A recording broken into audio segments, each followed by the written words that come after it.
30 années passées sur les routes, 30 années durant lesquelles le profil du conducteur parfait a évolué. Avant, c'était le nombre de kilomètres parcourus qui primait. Aujourd'hui, la qualité de la conduite est mise en avant, une conduite moins polluante. La clé, c'est au niveau du regard. On lève le regard, on anticipe quand on voit un rond-point à l'horizon. Donc, on se sert aujourd'hui des outils, par exemple du ralentisseur au lieu du frein. On ne consomme pas et on rejette moins de CO2. Dans cette entreprise, on a fait le choix de la charte Objectif CO2 il y a 1 an. Ce conseiller, missionné par l'ADEME, est donc venu sur place délivrer ses conseils. On leur a proposé déjà de brider les véhicules à 85 km/h.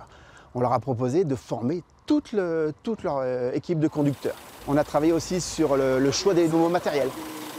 28 poids lourds ont donc été changés pour des véhicules nouvelle génération, plus chers mais qui consomment et polluent moins. Dans cette salle, les trajets sont calculés au mieux. Bref, tout est fait pour atteindre les objectifs de la charte. 95 entreprises ont déjà fait ce choix en Nouvelle-Aquitaine. Un choix avec derrière des coûts, évidemment. Cela nous fait une économie d'une centaine de milliers d'euros.